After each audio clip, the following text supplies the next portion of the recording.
আমাদের অলরেডি ১০টা বাজে আমাদের ভোট শুরু হয়েছে। আমরা সবাই ভোট দিয়েছি অলরেডি এবং অনেকে ভোট দিতে আসছেন। আমাদের যে সকল জীবন সদস্যবৃন্দ রয়েছেন এবং আমাদের ভোটাররা তারা স্বতঃস্ফূর্তভাবে বিভিন্ন জায়গা থেকে আসছেন। আমাদের এখানে সুস্থ এবং সুন্দরভাবে ভ্রাতৃত্বপূর্ণ ভোট বজায় রেখে আমাদের নির্বাচন হচ্ছে। আমরা দিন শেষে নির্বাচনের পর আমরা সবাই সুবর্ণচরের মানুষ। সবাই আমরা এক আত্মীয়স্বজন বা মানে আমরা বন্ধু-বান্ধব, আত্মীয়স্বজন সবাই কিন্তু আমরা সুবর্ণচরিয়া। আমাদের এখানে কোনো রাজনীতি নেই, আমাদের এখানে কোনো আঞ্চলিকতা নেই। আমরা আঞ্চলিকতা বা রাজনীতি উঠে ২০১৫ সালে আমরা সমিতি করেছি। তার ধারাবাহিকতা আমাদের সমিতির অগ্রযাত্রা আমরা বহাল রেখেছি এবং ইনশাল্লাহ আমরা যদি আজকে ম্যান্ডেট পাই, আমরা যদি আমার প্যানেল যদি পুরোপুরি ইনশাল্লাহ আমরা জয়লাভ করি অথবা মেজরিটি আমরা জয়লাভ করি, তারপরে আমরা আগামী দিনগুলোতে অতীতের ন্যায় আমাদের সমিতির ঐক্য এবং অগ্রযাত্রাকে আমরা সমুন্নত রাখবো।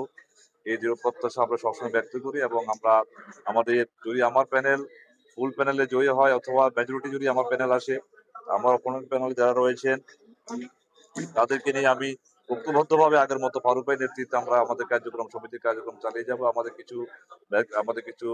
আমাদের পরিষদে কিছু এজেন্ডা রয়েছে। সেই এজেন্ডাগুলো আগামী ৩ বছর আমরা পূরণ করব এবং সমিতিকে আরো ভালো অবস্থান নিয়ে যাব বলে আমি দৃঢ়ভাবে বিশ্বাস করি এবং আমরা ইনশাল্লাহ পারবো সেটা ইনশাল্লাহ।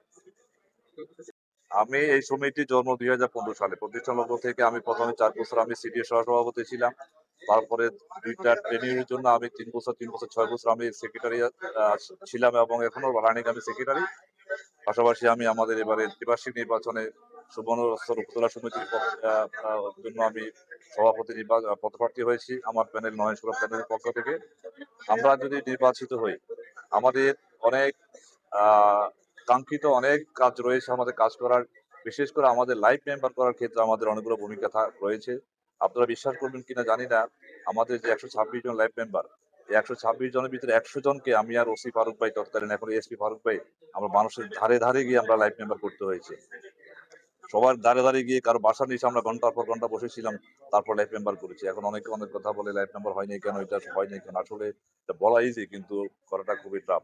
তো আমাদের অগ্রযাত্রা আমরা মেনটেন করবো এবং আমরা যদি নির্বাচিত হই আগামী ৩ বছর আমাদের এই লাইফ মেম্বারদেরকে আমরা যতটুকু পারি ধারে ধারে গিয়ে হোক যেভাবে পারি আমরা আমাদের যে শিক্ষিত সমাজ আজকে চট্টগ্রামে বসবাস করছেন ওনাদেরকে আমাদের লাইফ মেম্বার হিসাবে আমরা দেখতে চাই এবং আমরা ইনশাআল্লাহ সবাইকে ইনভলভ করার চেষ্টা করবো এবং আমাদের সুবর্ণচরের প্রায় ২০,০০০ জনগোষ্ঠী আমাদের চট্টগ্রামে বাস করে।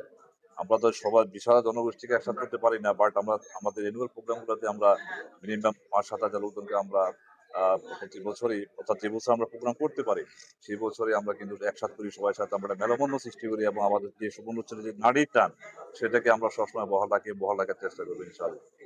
জয় নিয়ে আপনারা কেমন প্রত্যাশী? আহ আজকে প্রায় আমরা ১ মাস আমরা নির্বাচন প্রচারণা কাজ করে আসছি এবং ইনশাল্লাহ জয় নিয়ে আমি 100% প্রত্যাশী। আপনারা জানেন সবচেয়ে উল্লেখযোগ্য ঘটনা হচ্ছে যে আমাদের প্যানেলে ৩০ জন প্রার্থীর ভিতরে অলরেডি ১৪ জন